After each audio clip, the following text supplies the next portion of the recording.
bismillah barke borom Touba. Cheikh Ahmed Tidiane Chérif la docteur Lo sosal sos yu rëy tuumaal ko te nee na dafa digal taalibeem yi bu ñu nekkee ci loru maanaam ci situation yu jafe ñu daal di sàcc dem ca marché ba jël luñ soxla loolu nag ma ngi ko wax ci taqdisul ashxaas volume 1 page 447 dama leen koy liiral après mu yóbbu leen ca jawahirul maani bi muy lim fatwa yi nga xam ne yenn ci sëriñu sufiyanke yi ñoo ko def di ko weddi naan fatwa jaahil la comme fatwa bi nga xam ne ad dabbaax moo ko def ci wàllu takbir ci bisu tabaski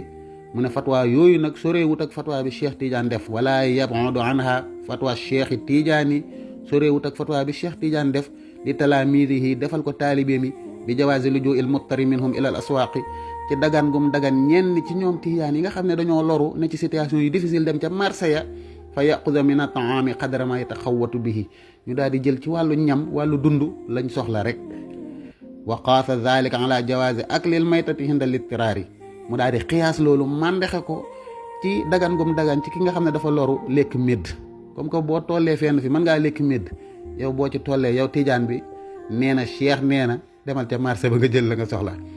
mu daan ne moom docteur Lo wa haadihil fatwa bii nag maxnaaha li muy tekki li Cheikh wax li muy tekki mooy annal linsaanal muttari naka nit ki nga xam ne dafa loru yajuuzu lahu al iisu ala sariqati tuula umrihi dagan na ci moom muy dund ci sàcc giiru dundam ay waa jile lii de la docteur Lo waxal Cheikh charitata an yaquda kulla yawmin maa yaxtaaju ilayhi faqat ci chartub nag muy jël chaque jour lim soxla kese bu dee yéen seen dépense 1000 francs la bu leen sàcc lu weesu 1000 francs nee na daal bu dee charte bi respecté ngeen ko mën ngaa dund ci sàcc bu dee da ngaa ne ci situation yi difficile lii la ko sosal nañ leen dem ci jawahirul maani nag ñu xool lan la Cheikh digle wala docteur Lo mooy defati maninam kon maa ngi nii ci jawahirul maani volume 1 beeg volume 2 bi ñu dajale page 769 boo ca dikkee Cheikh nee na wa uusiikum maa ngi leen di dénk yéen Tijaan yi fii muamalatil aswaaqi ci jëflante yi ngeen di jëflante ci marché yi ala muhaafadati qawaidi shar'i ci ngeen sàmmonteeg tëralini sharia règle yi sharia tëral sàmmonte leen ak moom wa usulihi ak cosaan ya maanaam li usul digle cosaan yi buñ ne araam na buñ ne dagan na bu leen ko weesu de na ngeen sàmmonteeg moom ala xasabi ma yontihi l waxtu ci kéem li waxtu wi joxe li waxtu wi laaj bu laajee yokk leen waaye bu laajee wàññi na ngeen wàññi de moo tax mu ne wattajannabu na ngeen teet na ngeen wattandiku jamia wujudil ghish mbooleem anami kooj yi kooj mooy nga war a jaay soow piir yokk ci potub ndox loolu la ñuy wax kooj Cheikh da koy tere wa tadlis ak naxaate naan première qualité la fekk li ngay jaay deuxième qualité la Cheikh da koy tere wal kadiba ak fen fii taqwimil asmaani ci di taxawal njëg yi naan billaay lii laa ko jëndee prix bi lii lay jar ci marché bi fekk yow yaa ko fixé loolu baaxut Cheikh da koy tere allahu akbar waxti xaama maa xarama allahu min dalika bin nusuusi shar'i ak di mabbu li nga xam ne yàlla da koo araamal teg ko ci texte yi leer nga gis ne lii dafa araam yow nga koy mabbu di def lu la neex Cheikh da koy tere allahu akbar fa innal munhamika fi dalika yahlaku kullal xalaaki képp koo xam ne nii nag lii may tere yaa ngi ko yitte woo di ko def da nga al gépp xeeti alkande Cheikh nee na ku fiy nekk naan da ngay kooj di fen di tee prix yi ak di naxaate naan première qualité lay jaay te jaayoo ko yow da nga alku yow est-ce que kii dina digle sàcc mbokk yi allahu akbar ay docteur léegi mu ne nag sama ida aljaati duróoratu wastaddal xaajatu bu dee nag lor ji dafa taxaw situation bi nekk lu urgente walam yajidil abdu malja'an te jaam bi amul beneen sukkandikukaay beneen solution illa an yaxuda xuutahu mimma xorrima sharhan fil aswaaqi lu dul mu jëlee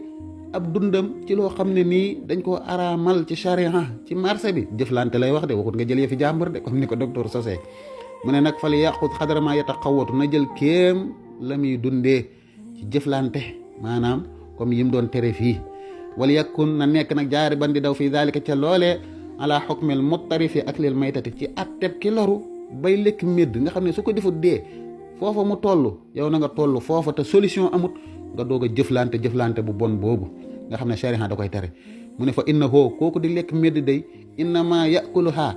dana ko lekk balaa xan ngir jot bakkanam bu ko defut dee yow nag na nga toll foofa doog a def lii gis nga wa saddan lil faaqati ak ngir tëj maanaam situation pauvreté boobu nga xam ne indil na ko loraange laa kasban defu ko ngir fàggu alal de gis nga wala tamawulan defu ko ngir wuti alal ak di denc ay waa jële docteur te loolu da ko gën a leeral bi muy firi yaa ayyuhan naasu kulu mimma fi lardi xalaalan tayiban suñ borom fi muy waxee yéen nit ñi na ngeen lekk li ne ci suuf li dagan te teey wala tattabiu xudwaati seytaane bu leen topp yooni seytaane yi cheikh bi muy firi yoonu seytaane dane wax xudwaatu seytaane yooni seytaane yi allati nahallahu anha yi nga xam ne yàlla da koo tere yel muamalaatul muharramaatu charan mooy jëflante yi nga xam ne dañ koo araamal ci shariha mooy yoonu seytaane de na ngeen ko wattandiku haysu yajidul abdu anha mahdilan li feeg jaam bi ma ngi am posé ma ngi am solution ci mën koo moytu fa in lam yajid anha mahdilan bu dee nag jaam bi amut posé amut beneen solution wa aljaatu awaaridul aqdaari bi xukmil qahri te situation yi gaar yi nga xam ne mënu ci dara yàllaa ko dogal noot ko ba mënu ci dara gis nga wa taxattumi maa mu nekk lu kenn mënta éviter c'est inévitable comme ni ko français di waxee illa an yaxuda quutahu min al muharrami sharhan lu dul mu jëlee ab dundam ci loo xam ne ni dañ koo araamal ci shariha jëflante te gis nga wa in lam yaxud minhu maata fil waxti su ko defut day dee ci saase fii li ngay toll de xam nga lii ngànt la aw maata ba'du ayaalihi wala lenn ci njabootam faatu jooxan ngir ab xiif li dayqil waxti te waxtu wi situation bi moo xat wa faqdi sabili li ghayrihi te beneen solution amut fa huwa alwaaqi'u fi qawlihi taala loolu kat day dugg ci li suñ borom wax ne fa man nuttura ghayra baaxin wala aadin fala isma alayhi ki nga xam ne dafa loru waaye du caagee na moo ëppal di jéggi dayoo di weesu li ko lislaam digal kooku du ci am bàkkaar moom dalil bii la joxe maanaam da ngay dem ba boo ko defut dee léegi docteur ne nit ki mën naa dund giirub dundam di sàcc chaque jour ne jël lim soxla rek allahu akbar ay waa ji de kon yéen a ko gisandoo docteur lee lii la sosalati Cheikh Ahmed Tidiane Chérif jërëjëfe borom Touba